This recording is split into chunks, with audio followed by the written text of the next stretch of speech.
साथ मिलकर मदद करनी होगी। राजा बेटा, जब तक कि हम गाजर घर तैयार नहीं कर लेते तुझे अपनी छोटी बहनों का ख्याल रखना होगा।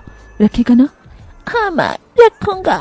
सरिता आग जलाकर अपने दोनों सबसे छोटे बच्चों को उसके पास बिठा देती है और खुद अपनी चारों बेटियों के साथ उस भयंकर ठंड में गाजर घर बनाने लगती है। अंजू, सोनी, गुड़िया, तुम दोनों मुझे और तानी दीदी को गाजर तोड़ तोड़ कर दो, हम घर बनाते हैं। ठीक है माँ।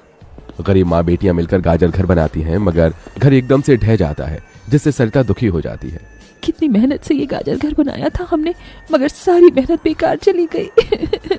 तभी चारों बेटियां रोते हुए गाकर अपनी माँ को हिम्मत देती हैं। जिंदगी की यही रीत है, हार के बाद ही जीत है। थोड़ी आंसू है थोड़ी हंसी, आज गम है तो कल है खुशी।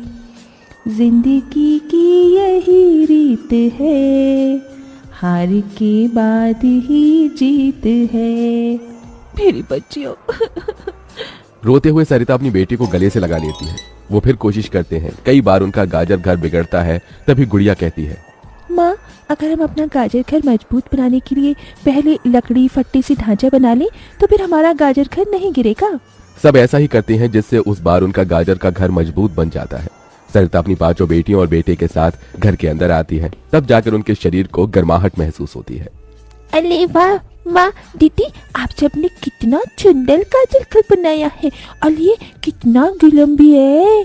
तभी सरिता अपने बेटे बेटियों का मुंह देखती है। सबकी आंखों में भूख थी। मैं जानती हूँ तुम सबको भूख लगी है ना। अपनी माँ को एक दिन दे दो, मैं कल काम ढूंढ लूंगी।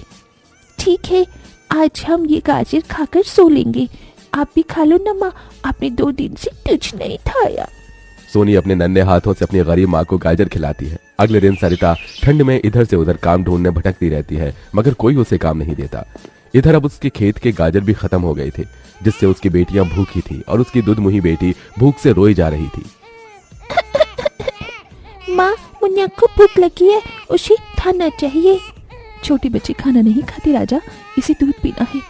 हे बसरी बजैया, एक माँ की ममता की इतनी भी परीक्षा मत लो कि वो अपने बच्चे को दूध भी ना पिला सके। तभी सरिता को द्वार पर एक गाय के रंभाने की आवाज सुनाई दी। माँ, लगता है बाहर गाय आई है।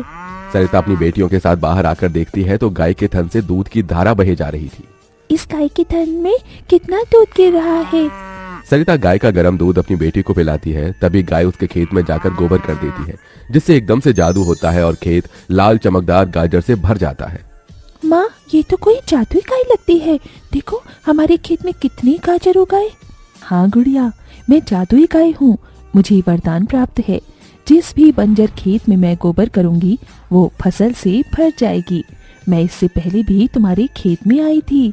इसका मतलब गौ माता, आपकी वजह से उस वक्त भी मुझ गरीब के बंजर खेत में गाजर उगी थी।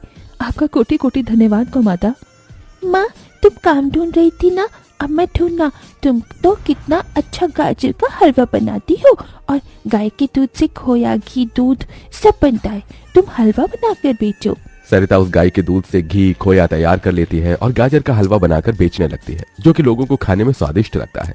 उसकी अच्छी कमाई होती है, जिससे उसकी आर्थिक स्थिति ठीक हो जाती है और वो गाय उसके गाजर घर के बाहर बंधी खेत के गाजर और घर दोनों की पहरेदारी दिया करती।